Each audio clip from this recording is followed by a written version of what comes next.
A big warm welcome to the Body Love Revolution Summit, building a better relationship with your body. I am so delighted to have Shelly Horton today. I can't believe she said yes, actually, because she is a woman with a calendar. But Hmm. let me share a little bit about Shelley and her beautiful work in the world. Well, lots of her beautiful work in the world, but particularly around women today, we are going to be talking. So, Shelley Horton is the personification of confidence. She is a TV journalist, a sought after MC, a women's health advocate that runs her own company called ShellShocked Media, where she teaches speakers and media training. She runs Speak with Impact workshops. Her 30-year career encompasses significant roles, including 11 years at the ABC, 8 years at Channel 7, 6 years with Fairfax, and 5 years for ET America. And in her current 9-year stint at Channel 9, Shelley has been weekly featured on Today and Today Extra. Shelley's a women's health advocate, speaking up and campaigning in Parliament to destigmatise taboo topics such as menopause, choosing to be child-free, heavy periods, and particular perimenopausal depression. Her book, drumroll please, coming out. I'm Your Peri Godmother is coming out on the 29th of July, 2025. So when we go live, massive congratulations, Shelley. When we go live, there's going to be the opportunity for pre-sales, and Yes. that link is in our show notes. Welcome, Shelley. Oh, what a lovely intro. It does make me feel exhausted. Even I'm like, wow, I do a lot. Thank you so much. I am so happy to be here, and I am always going to carve out time for you because I love the work that you do. Oh, thank you, Shelley. Well, likewise, I love the work you do and particularly your story. I would love for you, for our listeners, your relationship with your body and particularly coming into perimenopause, menopause. Would Mhm. you like to please share with us your perimenopause story? Yeah, but I just kind of need to give a caveat at the very beginning and letting women know I am kind of a worst case scenario. There are, 80% of women will get perimenopausal symptoms, but there's 20% that will have severe symptoms. And I reckon I fall into like the top 2% of the absolute worst. I feel like I was at the top of the perimenopause tree and hit every symptom on the branches on the way down. But it all started for me when I was 45. I'm 51 now. So it was back in 2020. Do you remember there was something going on in 2020? Oh, that's right, COVID. So when I started experiencing my perimenopausal symptoms, I just figured it was stress. So the first symptom that hit me was I started getting like palpitations and that tightness in my chest where I couldn't breathe very well.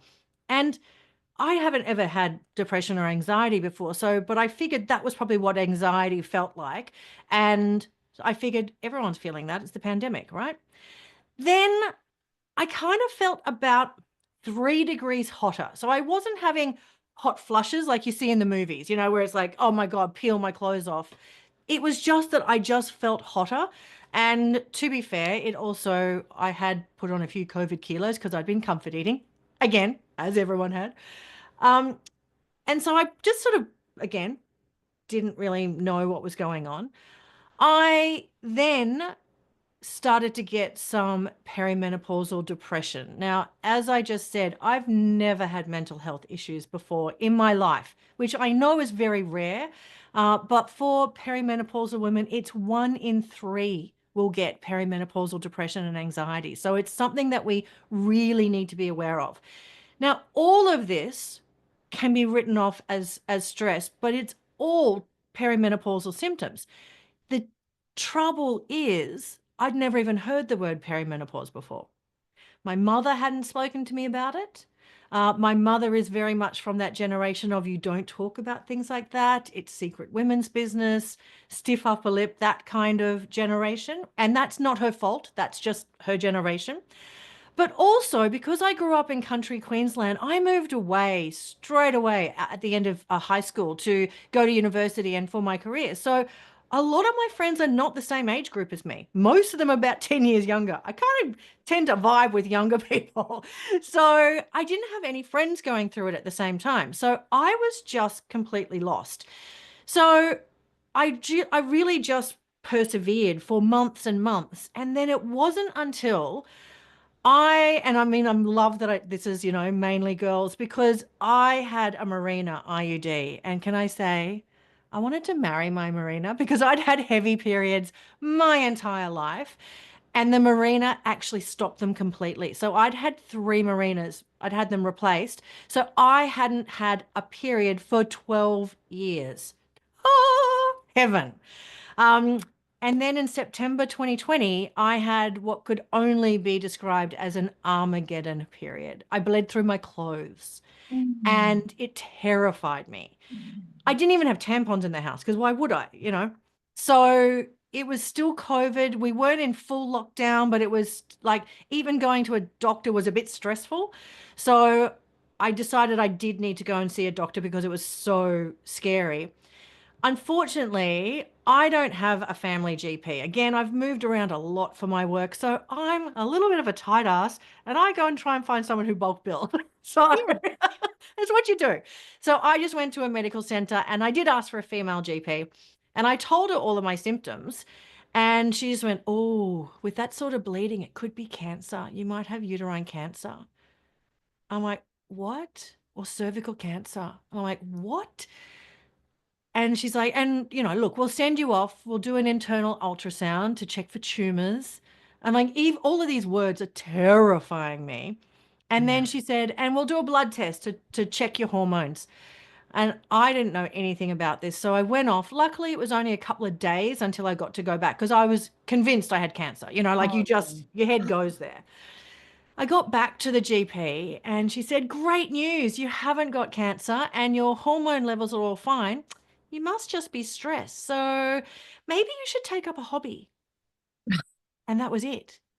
And that was Is it. it? No advice, no, she like, and this is how I've since found out most GPs have had zero training in perimenopause and menopause, which I find offensive considering it affects 51% of the population and 100% of women who live long enough will go into perimenopause and menopause.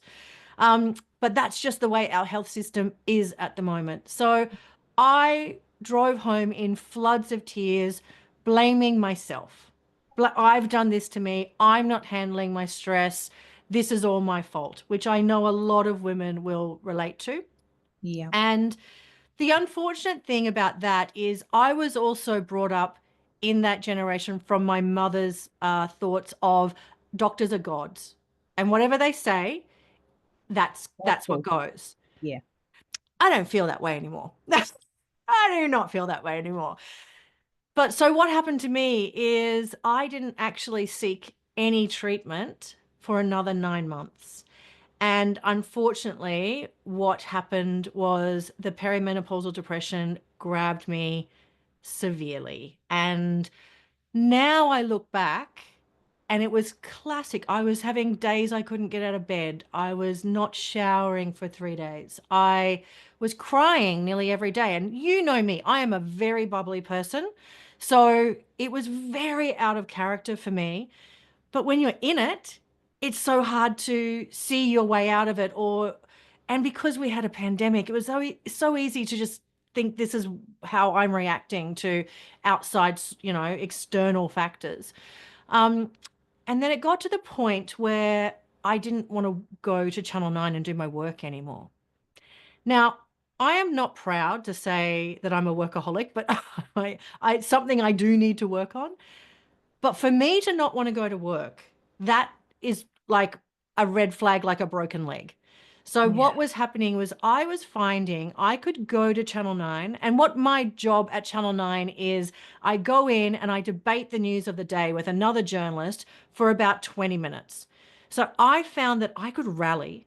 I could be the bubbly Shelley that everyone knows for that 20 minutes, but it took such a toll on me that I would drive home in floods of tears and I would have the worst negative self-talk. It was things that I would never say to another human being. Like I had like this screaming voice saying, you just embarrassed yourself on national TV. Your parents would be ashamed of you. You should probably quit your job before Channel 9 fires you because you're so stupid and incompetent. Like that's the sort of constant talk that I was getting. So one time after I had been on TV, I got home and I was just distraught. And my husband, Darren, who is an earth angel, he had been just trying to, mop up the tears and everything for the 9 months that I was like that. And then he finally sat me down and he said, I don't think there's anything wrong with you, but I think there might be something wrong with the chemicals in your brain. So why don't we go and see a doctor together? Oh, it's going to make me cry just remembering it. I think that was the kindest thing that anyone's ever said to me because I was hating myself so much. For him to say it wasn't my fault just was what I needed at the time. Oh, I'm so sorry. So, we made an appointment with a doctor who knows about perimenopause and menopause. And it's actually a friend of mine, Dr. Jenny Mansberg. But I had never wanted her to be my GP because you don't want to drink wine with a person who does pap tests, right? You've got to have some boundaries. Yes. So the great thing was Darren came with me to the appointment. And this is something that in my book, I'm Your Peri Godmother, I say is vital because I couldn't advocate for myself at that time. I was in no state. I basically just cried for the entire appointment. And Darren was the one who was saying, she's been like this for over 9 months. And it was also really hard because I felt shame because Ginny's my friend, but I didn't tell my friends I was like this. I just kind of withdrew. Um, Anyway, so Ginny then was like, babe, this is perimenopause. Like, this is treatable. I'm going to put you on some HRT and an antidepressant. Now, these days, they don't treat hormonal depression with an antidepressant. They just treat it with HRT. But again, this was 2020. And just 5 years later, we've got different information about it. I still think I needed that antidepressant because I was I was circling the drain. Anyway, so then once I got onto the medication and replaced my hormones, I started feeling better. Now, it was not a golden ticket. It was not, take it, you're fine, everything's great. I had to work hard. I was taking the HRT, taking the antidepressants. I was seeing a counselor. I started to improve my exercise. Like I did the work to get my mental health back. And it took a long time. But what happened was I then got a fire in my belly. And instead of being grateful that I finally had treatment, I got mad that I had nearly quit my job at the peak of my career, that I had basically lost almost a year of my life just because there wasn't enough education about perimenopause.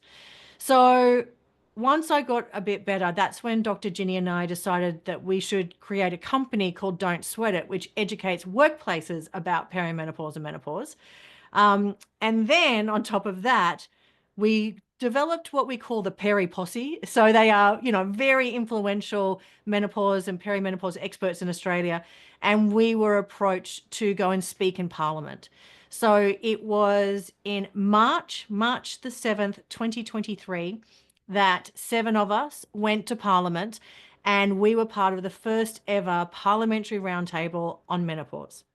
And can you believe that 2023 was the first time that menopause had ever been mentioned in Australian Parliament? Oh my Doesn't goodness. that blow your mind? Yeah, absolutely. So from then, from that, there was a fair bit of publicity, and we all had meetings with politicians. I'm not a political person. I'm a swing voter. It's not my thing, but I was just so determined to make something happen. So I was meeting with politicians, and I became like this furious. Maybe it was a bit of minnow rage, but at least I channeled it for good.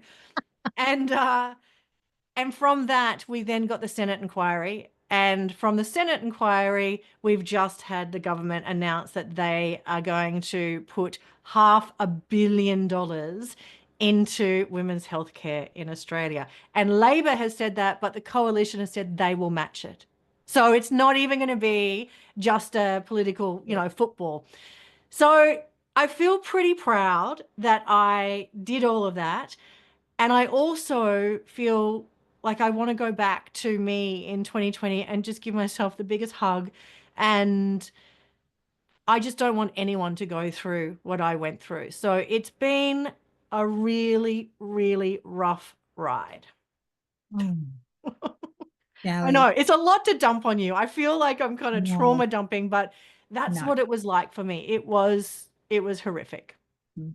But by you sharing, the women that listen to this, to be forewarned is to be forearmed. Mm. And even you sharing, Shelley, I mean, timing probably wasn't great that it was the pandemic, because when you were talking, I was going, oh my gosh, Shelley was just gaslighting herself. Yeah. Because you didn't even, because at Yes. the time, because there was all of this external stuff happening. And also when no one has ever spoken about it, and I absolutely know all of us, I'm 49 in this age group where, yes, our mother, stiff upper lip. You don't talk about it, Mm. you get on with it, keep going. Meanwhile, they would have experienced to in whatever level they did. But Yes. now, fast forward to now, when, like you mentioned, at the top of your career, you're having these thoughts. So many things I want to say, but your beautiful husband, and that word, someone advocating for you, what a beautiful man, and the Yeah. way that he held you so gently to say, there's nothing wrong with you, but I feel there's a chemical imbalance here, hormonal imbalance. How did he even know to use those words? Like it just he is an earth angel. I'm very lucky to have him. And I feel like even though sometimes I cry, like I get triggered by it because it was such a horrible thing.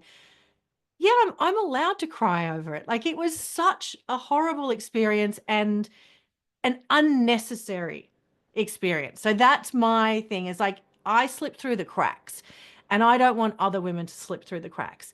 Now that I have been, banging on about it in Parliament and on TV and written a book, my mother and I have now shared a lot of her stories and they were horrific, but she Oh, kept it to herself.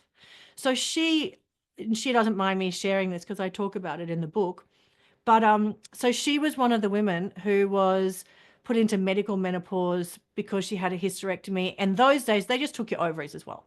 yeah. These days, and this is a big message to anyone out there, if you have to have a hysterectomy, so be it. But please conserve your ovaries if you can, because they do such an important job with creating your hormones. So they just took everything. So she went into medical menopause, but she was put onto HRT. So she was actually quite well until the WHI study came out saying that HRT causes breast cancer, which has been completely debunked now. Yeah. But her GP just took her HRT and put it in the bin. So she just went straight back into medical menopause. It was, oh, I can't. She still gets hot sweats and hot flushes at 75. Her Oh, body has just never recovered from that. Before she had the hysterectomy, she was a primary school teacher in country Queensland, teaching grades 2 and 3. And heavy bleeding is very, very common in perimenopause. But she didn't know that either. And she was teaching the class and she was sitting on, those plastic molded chairs, from yeah. schools. She was sitting on that, reading to the class. And all of a sudden, she filled the chair with blood. Oh, And so they didn't have mobile phones back then, but she had a phone on her desk so she could reach that. And she was desperately hoping to speak to the secretary, but of course it went through to the elderly male principal. But you know oh, what? He was a champion. His wife had been through it, so he knew. So he just came down to the classroom and said, guess what, grade 2 and 3? We're going bird watching. Everyone follow me. So took all the kids out of the classroom and then the school secretary was there with some towels and they mopped up all the blood. And because we were in country Queensland, mum just drove home and had a shower and changed her clothes and came back. But she'd never shared that story with me. So it's that sort of thing where I'm like, secret women's business doesn't help women. We need to No. share the messy bits. We need to share the awful bits so that if something like that happens to you, you're like, oh, that's something I should speak to my GP about. Sounds like perimenopause. Like just even being able to acknowledge what the symptoms are, it's so important. So Mm. it's been quite a journey for my relationship with my mother because at first I was mad at her for not telling me, but now I'm mad for her that no one Yeah. helped her. No one helped her. No one and her generation, they just weren't given the skills to talk about their feelings. They even hid it from their husbands. Yeah. And I just think, oh, that must be horrific. So So, yeah, so that's been, quite a lot. But again, this is where I'm happy to share my story because I know it will help other people. absolutely. Your book is going to absolutely awareness and stories. And Shelley, we know that you have such a witty sense of humor. So no doubt you Oh, will yeah. deliver it to us with fun and play. Let me tell you that there's a little bit of swearing in the book. There's a lot of jokes, but there's also, some tears. And then there's some world experts in perimenopause and menopause who I've interviewed giving expert advice. So I've sort of covered it all. But yeah, so the book's called I'm Your Perimenopause, but the tagline says a fairy tale guide to kicking menopause in the ovaries. I love it. I love Because it. that's the kind of style, that's my style. Yeah, that's because you're witty as. Now, I do want to ask, what do you wish you knew before? So, right now, if you Yeah. were to go back to Shelley, pre 2020, what do you wish you knew? So I think the biggest thing is I needed to know what perimenopause was because I just thought menopause was grey-haired old ladies. They had some hot flushes and their period stopped. That's it. So I had no idea the impact of your of perimenopause. So menopause is actually the easy bit. That's when all everything's spluttered to a halt and it's much, much easier. Perimenopause, your ovaries are backfiring like an old car. So that sometimes you'll get heaps of estrogen and then none and heaps and then progesterone's up and it's like an epileptic bumblebee. And that's what causes all of the mental health issues because your brain's like consistent hormones. That's what causes the erratic periods because it's like the ovaries are just it's their last hurrah, before they retire. So I think for me, I wish that I had known about the breadth of the symptoms. Um, that perimenopause can last 10 years, so it's not for old ladies. So the average age of menopause, now menopause is actually 1 day. It's 12 months exactly since your last period. And once you hit that day, then you're postmenopausal. So we're not even using the correct terminology. No. But perimenopause can last up to 10 years. So if 51 is the average for women going into menopause, it's 41 that you may start going into perimenopause. And for some women, it's even earlier. So that's just averages. So I think knowing that, I would have been more aware, recognizing the symptoms. And because I do feel like a lot of the symptoms can be written off as it's stress.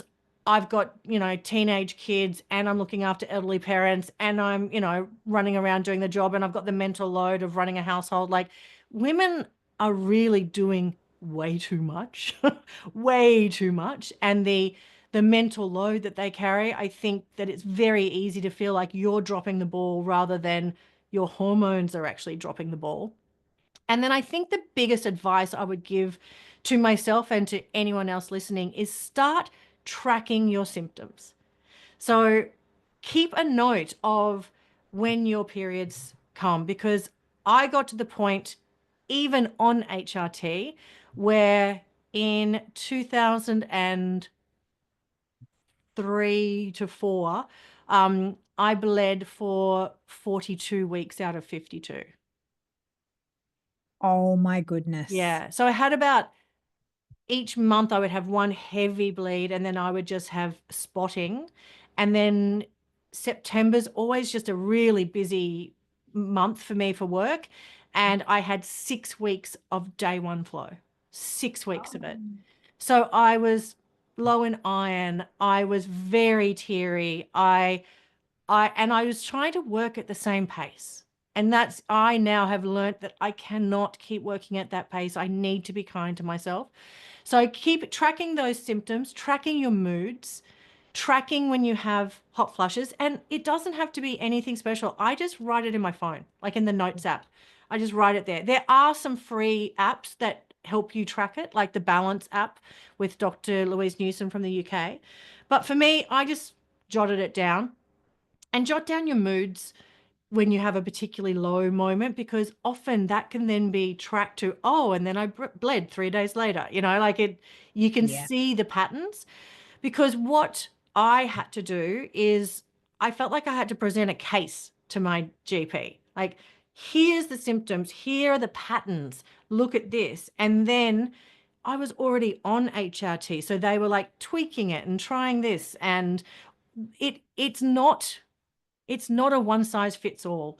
And Yeah. some women won't need HRT at all. So I'm not even saying that you have to go on it. I'm just saying, don't not go on it because you think it causes breast cancer. Yeah. See what you need. Some women, symptoms won't be too bad, so therefore they don't need it. But all of this, no matter what, is your evidence to see if you do need some help. And understand that GPs are not very educated about this. So if your GP is not listening to you, find another GP. And I can't stress that enough. I feel like it was doctor shopping, but in fact, I was doing a job interview to see if they were up to the job of looking after me. And most of them weren't. So Mm. I now have a GP here on the Gold Coast who I love, but it took 4 GPs for me to find her. Now I love her so much, and I tell everyone how great she is. She's had to close her books because she can't take on any more patients. But Mm. this is something that I love about the sisterhood, is when you do find a good health practitioner who really gets you, who acts as your teammate and wants you to be well, tell everyone, because Yeah. they're rare. They're really rare. Yeah. Good point, Shelley. Finding a GP and doctor shopping, we could call it that. But honestly, when someone's prescribing to you, get a hobby, Ah, that's a concern, because and look, you know, she was clearly uneducated as well, but yeah. thankfully now and because the sisterhood is sharing, and those who listen to this, if you're having, and some of these symptoms are weird ass, they are Oh, weird yeah. symptoms. I've heard girlfriends with itchy ears. So Itchy ears, itchy skin, some people with burning mouth. Like yeah. these are strange. But then there's also like irritable bowel or Mhm. weight gain around the middle. Like there's all Mhm. of these sleep disturbances, like insomnia I believe the stat is 80% of women in perimenopause will have sleep disturbances. So that's either insomnia or getting night sweats. Women who are actually having to change their pajamas twice a night because they're just sweating through it.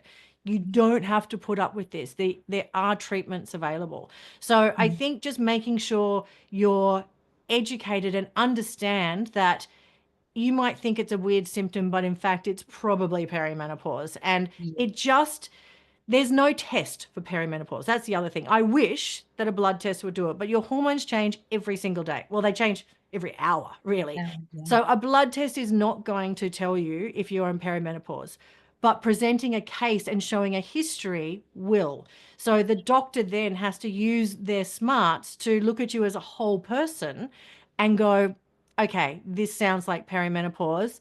And the thing is too, like I say to people, if you think the symptoms are getting bad, don't wait until they get to my point where they are debilitating. If they're Mhm. getting bad, go and see your GP, maybe go on to some HRT, and if it's not making a big difference, come off it. There's no reason to stay on it if it's not helping you. So I just sort of feel like there's still some very outdated thoughts of you must go on it at this stage and you must come off it. No, that's all been changing. The research is all changing. They now say that you don't even have to go off it at all. Where it used to be once you turn 60, you'd have to go off it. Most of the menopause experts I've interviewed, like Dr. Mary Claire Haver from the US, who's got like 4.5 million followers on social media. She's like, I will be buried with my HRT patch on. Like, she's like, I am not giving it up ever. Yeah. So, it's all changing, and it's really hard to stay up to date with all of it. But I think the more we talk about it, the less women will be sideswiped and the more they can just make an educated choice.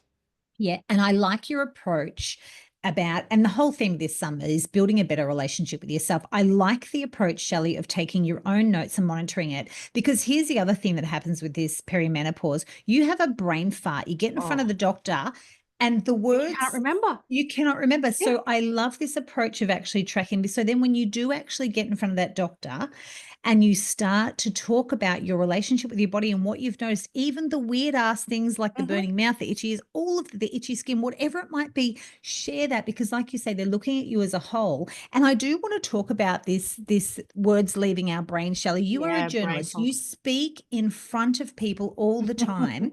Your mental health, learning to trust your brain again. Because I know Yeah. myself as a podcaster and as working with women, it has rocked my confidence a bit when Yes. words will just leave me. And like I know, it's like you said, the hormones are hopping and popping. And when Yeah. we haven't got that one that's come into the brain to go, remember, this is your best friend, you're introducing them and you've forgotten their name. What the hoo-ha? I know. So So how it do you actually deal with happened to that? me on live TV, where I'm chatting to David Campbell and Sylvia Jeffries, and I was talking about my husband, and I went to say his name, and I forgot his name on national TV. Yeah. Luckily, David Campbell knows us very well. He's like, you mean your husband, Darren Robinson? And I'm like, oh my God, that's grounds for divorce. Like, what am I going to do? Um, so here's the thing. Brain fog affects so many women in perimenopause. And it's exactly what you said, Emma.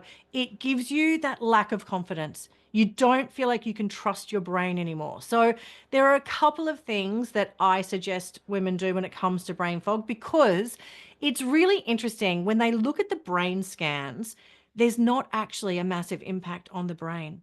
So it's not really affecting our memory or anything like that. It's just the hormone levels that are causing this. So you need to kind of have some strategies. For me, I put everything in my diary, everything.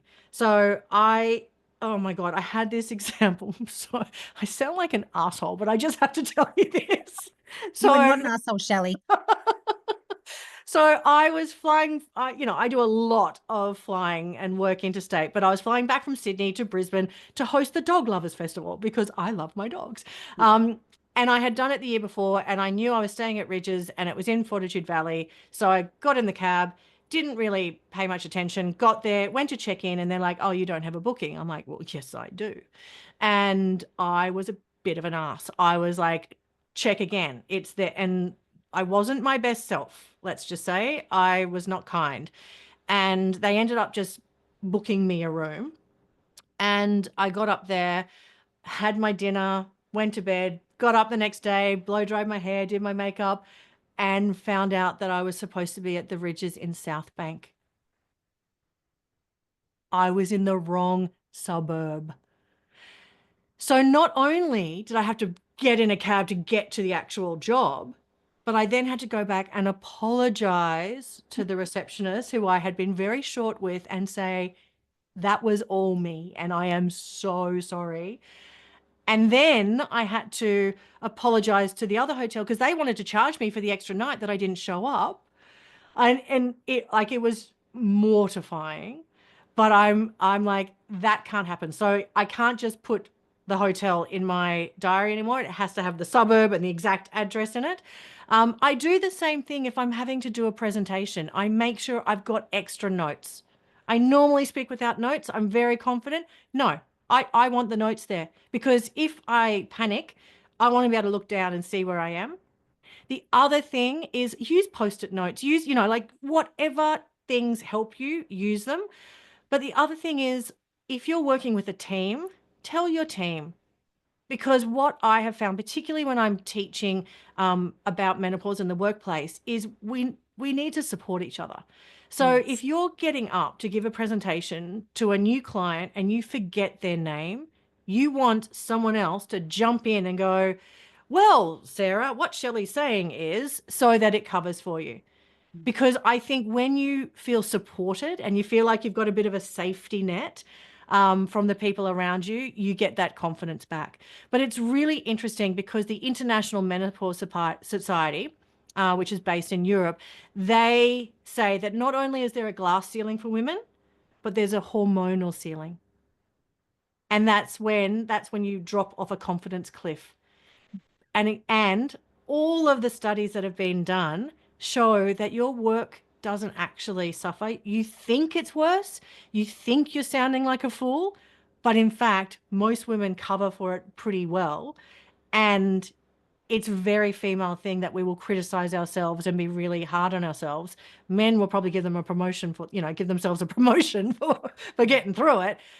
So it is one of those things where I think the more you share, the more that people are aware.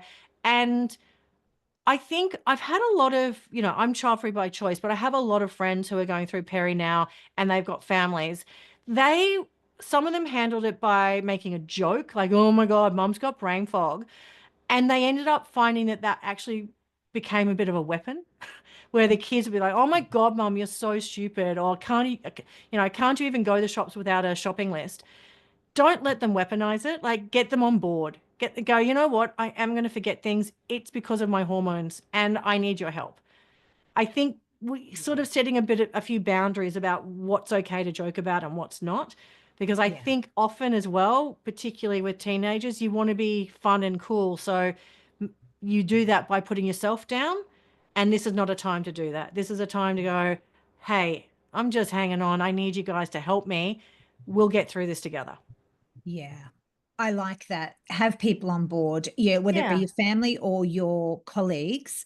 Absolutely. When you are having one of those moments where you're just tripping up. And I love that you have shared, Shelley, that it isn't actually our brain. It's just a little Yeah. menopausal, I guess, a little menopausal flow that we must Yeah. ride through, but we are not less smarter. And I understand what No. you're saying, because how many women do we hear? And if we look back at perhaps some older women in our life where we knew that they were at the top of their game, they were incredible women, and then that cliff drops off where you lose confidence in yourself, and then we hear women say, "I became invisible," because Mm. they felt, and like you exactly said, we are so hard on ourselves when the truth is we can get through this. We Yes. can keep moving forward, and we are as equally as valuable as we were when we were in full flow, pumping out hormones and ovulating and all that jazz. We are still equally as valuable. And if it's HRT is the answer, or you want to try it, or you want to just Or merely lifestyle changes. Like there are life, some really good lifestyle changes that I don't think I paid enough attention to. yeah, So it is making sure, I mean, and I hate, and this is a body love summit, I hate weight. Like it's such a trigger for so many people. But I think you need to know that if you're in your healthy weight range, your symptoms won't be as bad. Not yeah, saying they won't be bad, but it helps. And that's just to do with how the body's processing hormones within your fat deposits and things like that. mm, So that's bleh to hear, but those are the scientific facts. The other thing is you need to be exercising to be strong, not to be skinny. So yes, one of the things when you lose estrogen and it seeps um, estrogen out of your bones, and so women are very, very prone to osteoporosis. If you go onto HRT, that actually keeps your bones strong. If you choose not to, then you know what? You've just got to do some strength training and you've got to lift heavy weights, which I have never wanted to do. I thought, oh, it'll make me bulky. I have only just started this year. But I am finding I feel so proud of myself. I feel proud of my body that I'm getting heavier weights each week. And I feel like I'm nourishing my body by getting strong. And we know that 50% of women will have a fracture thanks to osteoporosis in their lifetime. 50%. a So we lot. can bring those numbers down. Mm. And that's by I making sure that you look after your bones. And then you're also, because, as well as lifting heavy weights, you need to be like, what I do is when I'm walking, I often wear a weighted vest because that just adds a little bit of extra pressure. But you need to look after your heart. All of this, our hormones help our heart, our brain, and our bones. So we need to make sure that we're taking care of that. And for me, whether you're on HRT or not, you need to be doing this. You need to Yeah. be caring for your body. And it's been a real mindset change for me, because I think, particularly working in TV, which is very judgmental, there's still, I'm a size 16 to 18, and there's like maybe 3 other women that size on TV in Australia, which is Yeah. ridiculous. It is Can't ridiculous. be what you can't see. But at the same time now, I'm not thinking about it as a size. I'm thinking about, I want to be strong. So I've got a healthy retirement. I want to be traveling with Darren. I want to be able to pick up the dogs. Like Yeah. for a lot of women, it's like, I want to pick up the grandkids. You Yeah. need to get strong for that. So flipping your mindset from skinny to strong, I don't know, it feels empowering to me. I agree. I love your skinny not strong. And it is about, when you're talking through that, I like to say too, I'm the same as you, Shelley. I'm a size 16 to size 18. Can I just commend you and say thank you for representing our size range on TV? And when you say there's only probably 3 other women, there's part of me that feels quite sad about that, Yeah. but also hopeful, because we Well, when I are, started my career 30 years ago, there was 0 on TV. So yes. I was working at, this is, I love an overshare, but it was 1999. So, it was the very start of my career. And I was working at Channel 9 then full time on the Australian version of Entertainment Tonight before I got the gig with the overseas mob. Um, and I was quite thin then. I was like a size 12 to 14, which is the skinniest I've ever been in my life. Like I've never been a small girl. I also have massive boobs. So, it is what it is. Anyway, I was taken off TV because I was too big. So I Mm. was on air for about 3 months, and then they said, "You're just not the right look for Channel 9. We're going to get you to do behind the scenes work." And then it was reinforced because one day I was producing, but I remember it so distinctly. I was wearing a white top and grey slacks. And I, because I'm a freaking genius, managed to sit on my red lipstick and get a waxy red stain on my butt. So I ran up to Channel 9 wardrobe, because they have all of the clothes there. And I said, "Quick, I'm heading out to do an interview. I just need a pair of pants to borrow. I can wash them and bring them back tomorrow. I'm a size 14." And they just froze and looked at me and said, We might have something in the men's department." Because no one on TV back then was like bigger than a size 6. And that that sticks. Yeah. That took years of working on myself to recover. It nearly stopped me even wanting to work in television. So, like, thank you for saying thanks for being on TV, but it's not easy. And I No, still no. get trolled for my weight when I'm talking about something on TV that's got nothing to do with weight. It'll be a political statement, and someone will go, "You're too fat to listen to." Like, I still get that in 2025. So it's sometimes really hard. And I think there will be a lot of women who wouldn't have the strength, or I Yeah. think I need to be my age to handle it. Like Yeah. back then, those sort of comments would, have me in floods of tears. Yeah. Now I'm like, "See you later. I'm just going to block you. I don't care. Like, Yeah. I'm sorry. Your Yeah. opinion does not matter to me." No. So yeah, it's not been easy, but it's also been important. I also think what's nice to note here, and I don't know how you feel about this, Shelley, but I had a realization for a long time. I was probably a 14 and now I'm a 16 to 18. So I Mm. look back, and 14, and always in my mind, and it's a little bit, and this is a strong word, saying a bit of body dysmorphia. It's a strong word, but thinking that I was a big girl, when the truth is I was a medium-sized woman. So even when we think of this, then when exactly what you've had to walk through and listen to and keep showing up, thank goodness you have enough self. I don't, you're rock solid. You've got a Mm. backbone, you've got a cast iron gut to keep showing up despite being these things being Yep. said to you about you, that you kept showing up. But even that, a size 14 and them not having those pants, you are a mid-sized woman. Yeah. You And well, she's an average Australian an woman. average That's the woman. average size for an Australian woman. Yes, it is. It is so frustrating. And it was actually we've got the latest Bridget Jones movie came out. Remember, 20 years ago, she was considered fat and that she put on all that weight and she went up to what, a size 10? Oh my That was, goodness. and she was shamed for being that size. That's what Gen X women have put up with. That's what Yeah, we've been fed. So I think I'm very proud of Gen X for going, yeah, I had a really tough time with yeah, everything that society fed me about my body. And now that I'm in perimenopause, I'm taking the narrative back.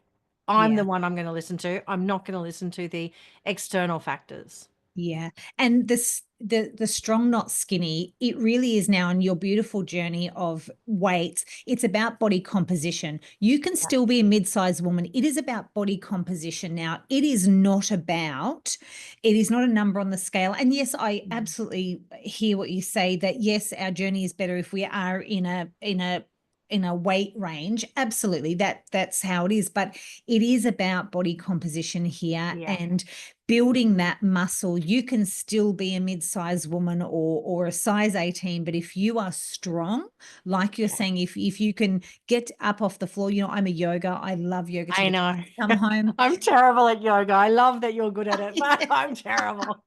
But this is how we've got to Yeah. think. It's strong. How can I be my It's best and my mobility. strongest? It's Yeah, it's mobility. independence. Yeah. You know, I put something up on my Insta the other day which made me laugh, going, I'm at the gym so that I don't need someone to help me to get off the toilet when I'm older.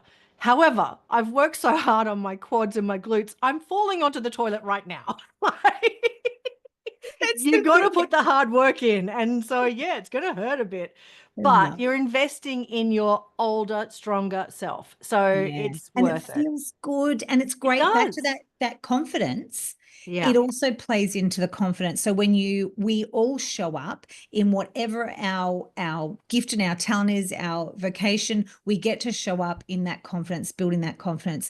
Before we finish, Shelley, there is one thing that I do want you to share about because I actually love seeing this on Instagram when you post this, and it is a lifestyle change that you've taken on playing back into your stress and being a workaholic, your 0 day. Can Yes. you talk women through the 0 day? Because I look at that and I think you are brilliant and I want to adopt this because I feel like Yes. if we look at all these moving pieces as the menopause, perimenopause, gaslighting ourselves, keep working, get to the gym, do all the things. Can you please share with us this lifestyle shift? Because I think it's brilliant. So this is something that I've only adopted in the last year. Like it's new for me because as I said, I work way too hard and that's something I am realizing that's not something to get a medal for. Like that's actually ridiculous. I work myself into the ground. So because I wasn't bouncing back like I used to, like I used to be able to MC in a 2 day conference and then the next day, be on TV or whatever. I just was finding I was falling into a bit of a heap with that.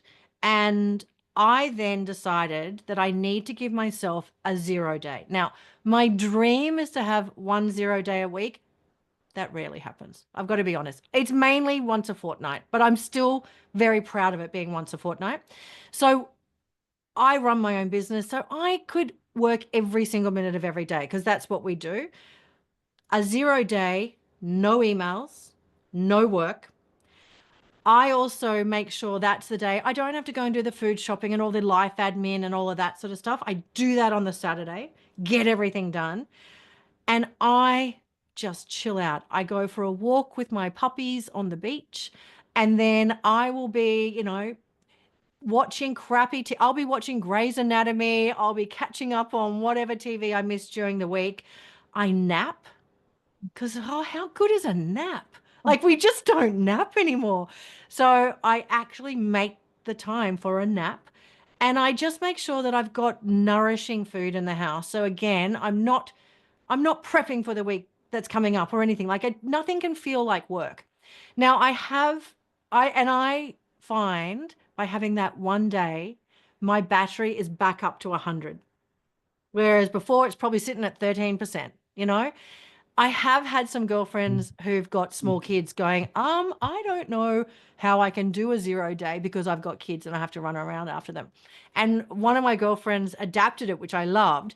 She said, I call it a 0 in, 0 out day. So no play dates and no kids coming over. It's a day where we just spend it at home as a family, and it might be watching a movie, it might be playing a board game, or it might be gardening, whatever it is, it's 0 in, 0 out. And she said that that has really helped her family and given her a bit of, time back as well. So I'm a big advocate for 0 days. I had one yesterday, and don't feel guilty about it. I have so many women who feel guilty if they're not busy all the time. And in fact, you're not going to be bringing your best self if you're exhausted. So Mm. having a day to replenish and refresh and recharge, you're worth it. You are absolutely worth it. And your family and your colleagues and your friends will appreciate that you are your best self rather than the exhausted bags under the eyes, just dragging yourself through another week. Yeah, I love your 0 day. And every time I see it, I go, it's great. The other thing I want to say about the 0 day too is, and the battery, I know in myself, my creativity and my intuition, Oh, when I yes. am on low battery, I am actually not at optimal because I haven't allowed that space for the creativity or for the idea or for the, when we are always pushing, it's detrimental to our flow as Yes. well, I for had that output. breakthrough a couple of years ago when I went to a health retreat and they confiscated my phone. I'm like, oh, what? But by not constantly entertaining myself or working or whatever with my phone, I had all of these story ideas come to me. I had all of these business plans, and it was like a floodgate. It was a floodgate. And I was so shocked that I didn't let myself get to that stage of peace where new ideas can come in without you like having to sit down and try and force them and brainstorm. They just flow in. So 0 days definitely help with that as well. I love your 0. I think maybe part of your next time you go to Parliament, I think with your perimenopausal support for us women, I think you need to be advocating for a zero Zero day. days.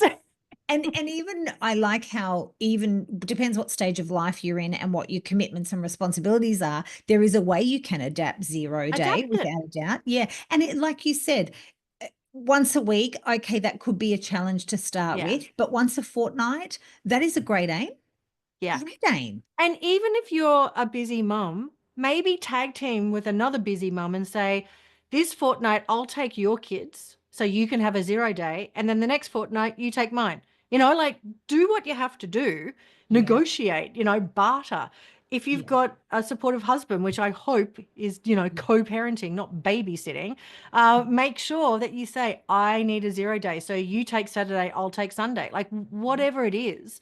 But Yeah. I think, yeah, even if it's like I can't fathom getting an entire day, have a morning. Just have a morning. Yeah. Something that's for you.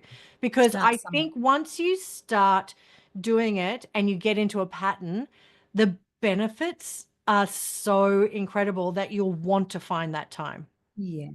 Yeah. And that's the work is actually choosing that for yourself. Yeah.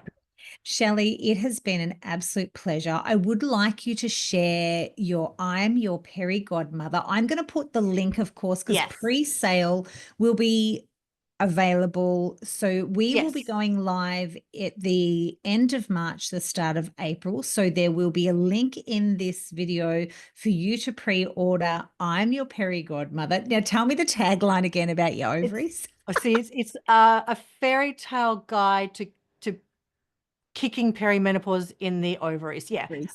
I'm still learning You it still, myself. yes, of course. It's hilarious. So it's out July 29. So if you pre-order it, it won't be very long before it arrives at your doorstep, and then it'll be in bookstores in August, basically. So thank you so much for letting me plug it because sometimes it feels awkward, No. plugging something like that. But I actually love that it's women supporting women, and I think that this book will help a lot of women, and it's pretty funny. Yes, because you are funny. You're highly entertaining. You're gorgeous. Thank you, Thank you. Shelley. I can't wait to read your book. I cannot wait to have a good laugh and the real talk and what you've shared today just from the heart, because this is the truth. This is, Yeah. and you have had quite a journey, but like you said, 20% of women and then a smaller percent go through this in a really full-on way. And Mm. also, like you said, keeping our eye out on our mates. If someone's retracting, Yes. like your normal, someone retracting, and let's hope everyone's got a beautiful partner like you around them that actually says, hey, you can get some help. Because I loved, your advice Mm. around get some help. And if you have to see a few different people, please do, because there is help. And the tracking your own. Tracking is really important. Yeah. Yeah. Some In my great. book, I've even got some guidelines on how to track, and I've also got some notes for your caring for a peri loved one. So whether it's your female partner or male partner or friend or sister, it gives you some information so that you're keeping an eye out. Because as I said, sometimes when you're in it, you can't even really see it. So we've all got to just look out for each other and help each other. We do. Shelley, again, our beautiful Peri Godmother. Thank you so much. It has been it's always lovely to chat to you. You're just such an incredible woman. And thank you. Thank you for your work for other women. Thank you for showing up on TV as you. You are incredible. Thank you, my love. Thank you for having me. Mwah!